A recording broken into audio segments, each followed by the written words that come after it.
We are going to begin tonight with the dramatic scene playing out in court, closing arguments in the criminal trial of former President Trump. Tonight, the jury has now agreed to stay later than normal to wrap up these closing arguments. The jury will then get this case. All day today, the defense addressing the jurors, then the prosecution making its closing arguments right to the jury, too. Donald Trump studying the jurors' faces as well, all listening intently. ABC senior investigative correspondent Aaron Katersky leading us off with the scene inside that courtroom, who was there, who was noticeably absent, and the final argument from both sides. Tonight, a jury of 5 women and 7 men on the brink of deciding the first ever criminal trial of a former American president. We'll see how it goes.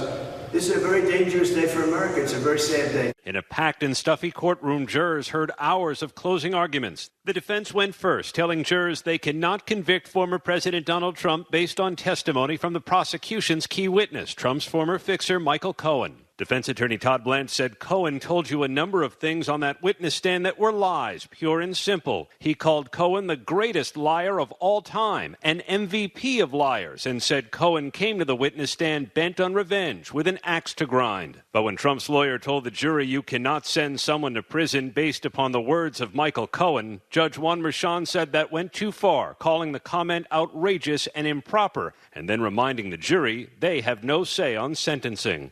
The jury listened as Blanche said Trump did not commit any crimes and distanced the former president from the invoices and records presented in the case, insisting Trump was too busy to look at the checks he signed and there was no conspiracy to influence the 2016 election. Trump is facing 34 felony counts of falsifying business records to conceal a $130,000 hush money payment 12 days before the 2016 election so voters wouldn't learn of his sexual tryst with porn star Stormy Daniels that Trump denies ever happened. On the witness stand, Daniels provided details that prosecutors today said were cringeworthy but ring true, from what Trump was wearing to the contents of his toiletry bag. Trump's lawyers called Daniels' testimony pure embarrassment meant to inflame the jury. The defense arguing Daniels was out to extort Trump, saying she saw a time to strike after the release of the Access Hollywood tape, where Trump was caught on camera bragging about groping women. When you're a star, they let you do it.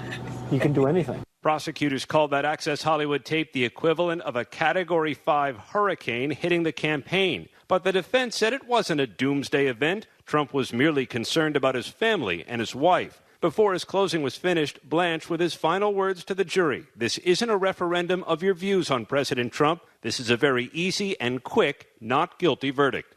But then it was the prosecution's turn, putting Trump at the center of what it called a conspiracy and a cover-up that could very well be what got President Trump elected. That Trump was deeply concerned Daniels' story was capable of costing him the whole election, and he knew it. So prosecutors argued that's what motivated Trump to disguise the payments as legal expenses. Prosecutor Josh Steinglass addressing critics of the case, you may say, who cares? Who cares if Mr. Trump slept with a porn star 10 years before the 2016 election? But he added it's hard to say that the American people don't have the right to decide for themselves. And the prosecutor acknowledging Michael Cohen's a complicated witness, saying the defense goes on and on about Michael Cohen is immoral or a liar or a thief. We didn't choose Michael Cohen to be a witness. We didn't pick him up at a witness store. The defendant chose him as a fixer because he was willing to lie and cheat.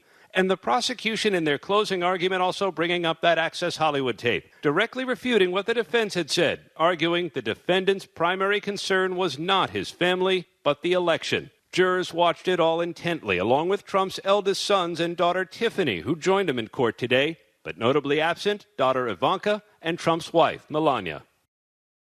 So let's get right to Aaron Katersky live again tonight outside the courthouse. Aaron, the jury agreeing to stay later than normal tonight to wrap up these closing arguments. Take us inside the courtroom. The defense directly addressing the jury, the prosecution directly addressing the jury, and at times you reported Donald Trump squarely studying the jury too. He occasionally glanced right over at the people who will decide his fate, those 5 women and 7 men, David. Sometimes he kept focused on his lawyer or shook his head if he heard something he didn't like from the prosecutor. But after these lengthy closing arguments and 5 weeks of testimony from 22 witnesses, the jury will have this case tomorrow. David? Aaron Katersky leading us off here. Aaron, thank you.